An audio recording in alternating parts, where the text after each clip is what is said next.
When it comes to fake news on YouTube, there are a lot of forms of it that have come in. From false news events to biased information to using conspiracy theories as their sources to even bogus scientific research.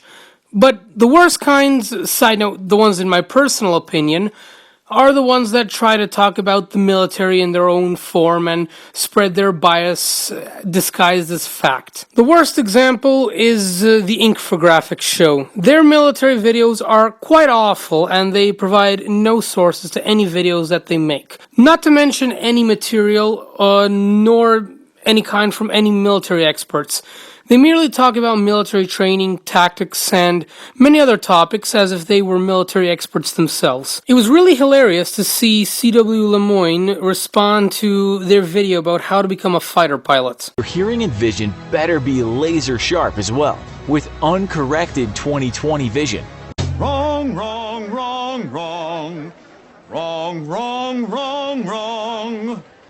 I wanted to address a video I saw on YouTube a couple days ago, and it's along the theme of the career advice that I give. You know, the last video we talked about make them tell you no, and I've talked about the 5 myths of becoming a fighter pilot and how I became a fighter pilot, how Gonky became a fighter pilot and such.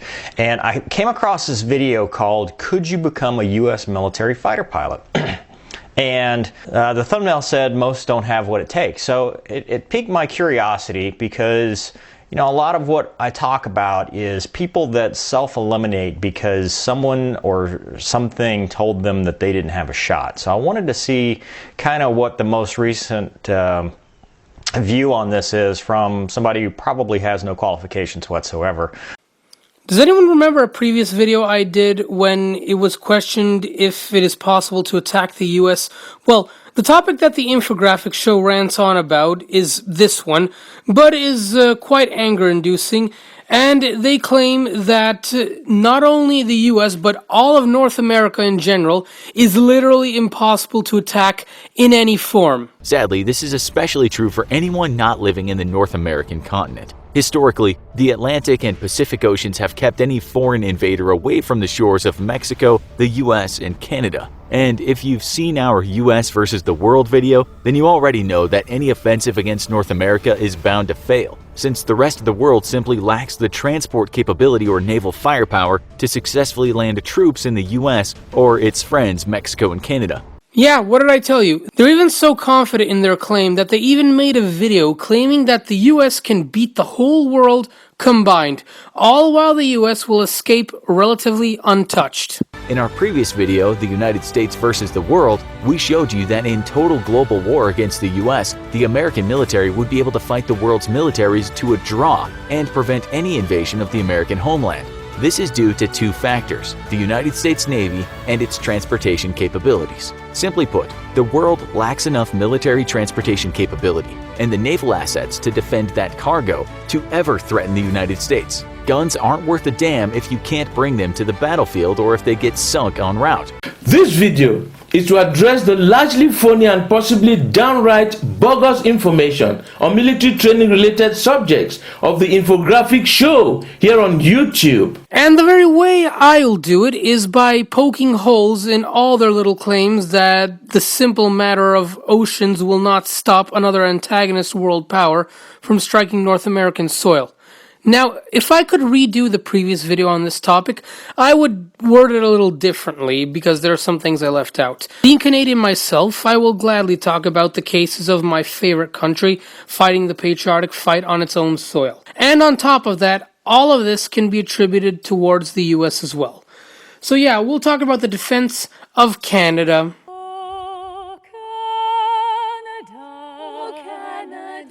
To start off with my response to the Infographics show and other nationalists who deem our country and continent to be uninvadable, let's start with some history. Was Canada ever directly attacked? Yes, Canada has had 2 invaders in the past. The first one was the United States. It has invaded Canada on 4 occasions. The first one was the invasion of Canada in 1775, the next one was the War of 1812, then it was the Patriot War, and then the Fenian raids. Given the US is right next door to Canada, an invasion would be quite easy. But the US and Canada are allies today, meaning that war would be highly unlikely. But it is the second antagonist that I want to touch on to make a point. He ultimately led 2 unsuccessful rebellions against Canadian forces, and the Battle of Loon Lake during the Northwest Rebellion was the last battle to ever occur on Canadian soil. From this I know the Infographics show didn't do any research, because that was not the last war to be fought on Canadian territory. The last war fought on Canadian territory was the Battle of the St. Lawrence River during World War II. Between 1942 and 1944, Nazi U-boats attacked Canadian shipping and coastal areas in the St. Lawrence River. The point of the battle was to choke the flow of supplies heading to Europe, as well as drop off spies into Canada. They actually went on a little further by actually sinking civilian ferries inside Canadian coastal waters. How on earth did this not make the video? But the Battle of the St. Lawrence also reflects how a modern-day attack would take place. Submarines are very dangerous assets to any navy as they are submerged and many of them are silent. They are designed to infiltrate enemy fleets and then begin attacks. That's why many submarines are also called silent hunters. If Nazi U-boats during World War II could infiltrate the St. Lawrence, imagine what stealth submarines from an adversary like Russia or China can do. Imagine if even one can place itself right on the Canadian coast and then fire cruise missiles at potential targets. Do you really think it's not possible? Back in 1970, the Soviet submarine, the B-39, actually trailed a Canadian frigate inside Canadian coastal waters off the coast of Vancouver. Then let's look at this. In 2005, the United States and Sweden were participating in war games off the coast of California.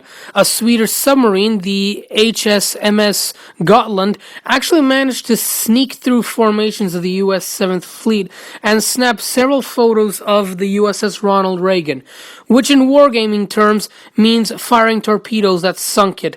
All of that was done right off the California coastline.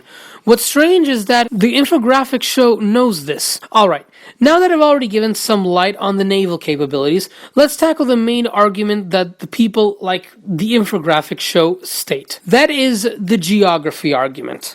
If you're an American, Canadian, or Mexican, then congratulations, because you won the geography lottery. And for the first few months of the war, the only noticeable effect will be a seriously slumping economy. With 2 huge oceans on either coast, no enemy on Earth can breach the geographic barrier that protects North America. In our US versus the world video, we showed you how the US Navy is big enough to fight all the world's navies combined to a standstill. And the world doesn't have enough transport capacity to actually get troops to North America. That means that all the fighting will be overseas, which gives overprivileged North Americans lots of time to prep their shelter for the end of the world.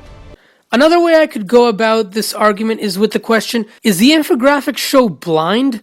The Atlantic and the Pacific are not the only ways another world power can reach the US or Canada. Do you not realize that the world is round? The Arctic Ocean, which is also a lot closer to Canada, is all that separates the country from Russia. Not only that, but Russia has beefed up its presence on its Arctic borders in recent years with 14 airfields, 16 ports, and 40 icebreaker ships, with another 11 in development. That is how they can transport troops. And it's also worth noting that the Arctic has a lot of ice, meaning places can be used for temporary forward operating bases. In 2019, an Arctic fox literally walked over ice from Norway to northern Canada. If a single fox could do that, don't you think that the Russians, and possibly with China, could pass through? The next story is just going to wow you. A most unusual visitor to our shores, if we can put it that. Incredible because it involves an Arctic fox. Norwegian researchers say this fox walked all the way from Norway to Canada. That's 3,500 kilometers and then some. Stunning to the researchers who were tracking the animal. And Laura's here as we've been. I was going to say this is fantastic, Mr. Fox, but this is a she, isn't it? That's correct. Well, tell us all about this incredible odyssey. An amazing adventure, 76 days. That's some commitment by this fox to make it to Canada, traveling on sea ice and glaciers en route to here from Norway. So set out from Spitsbergen in Norway, headed to Greenland, and that is a process that took, about 3 weeks last year, then finally making it to Canada after those 76 days, ending up on Ellesmere Island in far north Nunavut. And we're learning about this from a new research paper. These researchers recounting how they had tracked this fox. You can see it's wearing a little tracking collar there. It's very cute, and it was averaging about 46 kilometres per day, more than a marathon each day. That's a whole lot of walking, but it's worth pointing out that because the fox was on sea ice, it did float a good amount of the journey. One day travelling 155 kilometres. Can you believe it? Now, let's look at the logistics. Saying that no country has the ability to reach North America is not true. Long-range bombers could take off from the Arctic bases in North Russia, such as the Tupolev 95 and the Xi'an H-6, and could fire their cruise missiles at Canadian Forces Base Alert and several other Canadian bases, because certain missiles like the KH-55 have a range of up to 3,000 kilometers and can fly as low as 110 meters above the ground. So what's Admiral Courtney, who's a very cool, calm, collected customer, really talking about here? Well, what he's trying to tell people is that the Russians are developing a new long-range cruise missile. What does that mean? It means they have in development and potentially ready to go a missile that they could fire from 2,000-3,000 miles away, low flying, very precise. And the issue is, if they really deploy this kind of missile technology, they could hold the US and Europe at risk. They could be within range of key targets in those areas. So have a listen to what he had to say about this just yesterday. The long-range aviation, Russian long-range aviation, it's a pretty significant increase in numbers. And what concerns me more are two things. It's the where they're flying, even through the down the English Channel. It's where they're flying that has not been what they've done in the past, even back with the Soviet Union, and the development of the cruise missiles that they have that have a very long range. That from Eastern Russia, they can range critical infrastructure in Alaska and in Canada that we rely on for a homeland defense mission. So put that cruise missile on one of these long-range Russian bombers, put it on a Russian submarine under the ocean that cannot be detected potentially, put it on a Russian warship. These are the problems now if the Russians continue to pursue this technology. The U.S. doesn't think that Russia's about to attack this country. It's not really about that, but it's about the uncertainty, the potential for miscalculation, this problem over the last year or so that fundamentally nobody really knows what Vladimir Putin, the Russian leader, is up to. And if this is his next step, what does that really mean for the U.S.? And they have more than that. New robotics technologies may enable those same powers to create new classes of drones, such as the Sukhoi S-70 or the Winglung, to be launched discreetly and then fire at military installations from far away. A similar way is to disguise a passenger jet to fire cruise missiles. This technology isn't new and has actually been around since the 1970s. And with the US being close to Russia's borders through Alaska, which I mentioned in my previous video, it is also vulnerable to an attack from Russia itself. During the Cold War, the US actually developed Operation Wastub, which was a contingency operation set up by the US military and the FBI in the event that the Soviet Union invaded Alaska. But in case of any war scenario, one thing that many people also overlook is about how small, covert, elite units could move into Canada under civilian disguise, smuggle in weapons, and attack critical infrastructure vital to the war effort. They could attack factories that produce weapons, communications facilities, and even attack government buildings, which could cripple Canada's ability to fight on the main front. The same can be said for the US. And you can't say that cannot happen, because in 2014, an ISIS supporter, Michael Zaif Baibu, actually shot a soldier and then broke into Parliament Hill, where he caused mayhem until he was shot by the sergeant in arms. And that was only one person. Imagine what a whole team, who are more heavily armed, go in with state-sponsored resources. Even nations that aren't so powerful, like North Korea or Iran, could accomplish this.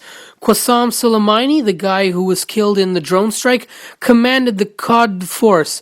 It's a unit in the Iranian Revolutionary Guard that that carries out guerrilla warfare, sabotage, and other operations to further Iran's goals and objectives. We promise to continue down Martyr Soleimani's path as firmly as before, with the help of God, and in return for his martyrdom, we aim to get rid of America.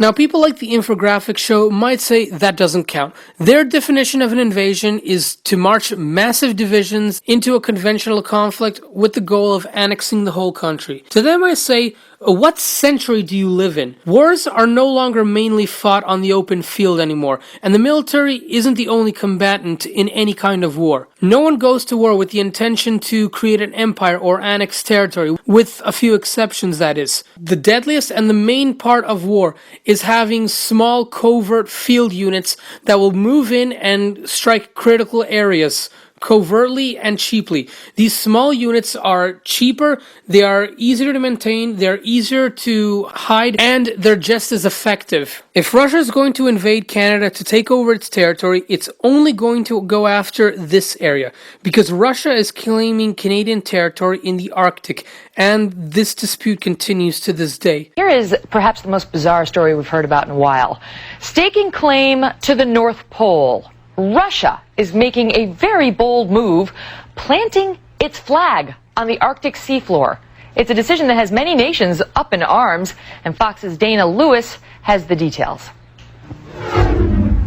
Two deep water. So if that kind of war breaks out, the war would be for that stretch of land. And guess what, Infographics show? That's North America too. In any other scenario, Canadian territory would still experience war. If Russia, for example, invades the Baltics, Canada, under the NATO treaty, would be involved too, and its territory would be under attack as well. Submarines, bombers, and drones would launch conventional missiles and strike Canadian military bases, infrastructure, communication facilities, and even patrolling ships in order to lower the effectiveness of its fighting capability overseas. During World War I, this was called bleeding a country white. The United States would be subject to the same fate. And I'm not talking about nuclear warfare, I am talking about conventional warfare. You should also put that in your war scenarios. Now, don't watch these videos and think that I want this to happen. I don't want any war to happen in any part of the world. North America does have the resources, definitely, to win any kind of war anywhere. And the Infographics show is correct that Canada has never lost a war. But the modern battlefield wages everywhere, from the ground to cyberspace to even air power. And everything must also be done to prepare for a fight on the home soil. Historically, the US has overhauled its military posture only after suffering a major shock. An attack on its soil would definitely bring it up. It would be the same situation for Canada as well.